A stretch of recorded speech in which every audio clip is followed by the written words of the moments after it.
This might be inappropriate, but are those real? Perfectly shaped, so round, and can I touch them?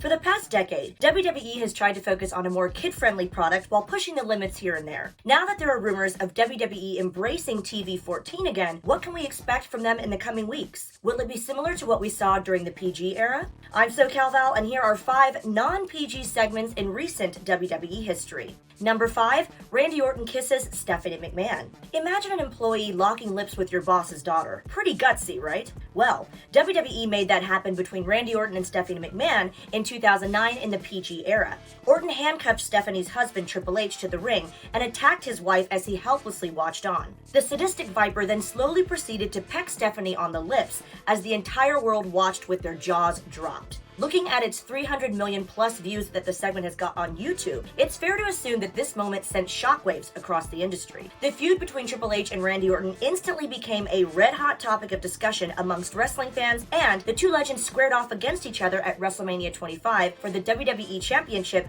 to settle things once and for all. Number 4, Eva Marie's wardrobe malfunction. Possibly one of the most embarrassing moments of a wrestler's career can be a wardrobe malfunction. But what if that's their technique to get away from competing inside the ring? Former WWE superstar Eva Marie suffered a wardrobe malfunction before fighting Becky Lynch in a singles match on SmackDown. As a result, the referee covered Eva Marie with a white towel, and he also announced that the match would not take place. While this wasn't exactly a genuine accident and it was obviously scripted to support her gimmick of avoiding wrestling, it was still shocking to see the company resorting to such a bold move during the PG era. Unfortunately, the story did not lead to anything significant, as Eva Marie would be suspended for 30 days for her WWE wellness policy violation on August 18th, and eventually she parted ways with the company. Number 3, Brie Bella kisses AJ Lee. AJ Lee's combined reign as a WWE Divas champion for more than 400 days was a landmark achievement at that time, but that didn't stop Nikki Bella from halting Lee's dominance and becoming the new Divas champion at Survivor Series in just under 35 seconds. That left a lot of people in disbelief, but the events that transpired in making this happen were even more surprising. Just after the bell rang, both squared off against each other, only for Nikki's sister Brie to make her presence known on the apron. This distracted AJ, and when she approached Brie, she kissed her on the apron. Shortly thereafter, Nikki hammered AJ with a vicious forearm before delivering the rack attack for the win. Brie didn't seem very happy to be a partner of Nikki Bella ahead of Survivor Series, but her actions at the event showcased her true intentions. Another example of how WWE was willing to push its boundaries for the benefit of the product. Number 2, Lana gets a massage. Bobby Lashley returned to WWE in 2018 after a 10-year absence from the promotion. After a decent first year or so, Bobby Lashley was thrown into a romantic storyline with Lana after she had left her real-life husband Rusev on screen. That continued in an episode of Raw, during which the ravishing Russian was shown in a spa getting massaged by Bobby Lashley. The suggestive nature of it raised a lot of eyebrows amongst fans. According to the company's co-CEO Stephanie McMahon, WWE is a family show where there's always room to push the envelope in some cases, and this was one of them. Lashley would later reveal that he wasn't too comfortable with his on-screen romance with Lana, but didn't want to disappoint WWE management. Number 1, eye for an eye. One of the most disturbing moments in WWE history occurred when Seth Rollins and Rey Mysterio wrestled in an eye for an eye match in 2020. How can you win the match? Simple. Just somehow remove your opponent's eyeball. If that wasn't intriguing enough, it would get worse. After several attempts at digging into each other's eye sockets throughout the match, Rollins finally beat Mysterio when he extracted Mysterio's eyeball. I mean, not really, but you get it. As everyone was still trying to digest what had happened, WWE showcased the Master of the 619 holding his eye as a shaken Monday Night Messiah threw up. The company did us all a favor and magically restored Mysterio's eyeball after he wore an eye patch for several weeks. You can look at Rey Mysterio now and would never be able to guess that this man had lost his eyeball just a couple of years ago. As they say, anything is possible in WWE. And that's our list. For Sportskeeda, I'm SoCal Val. We'll see you next time.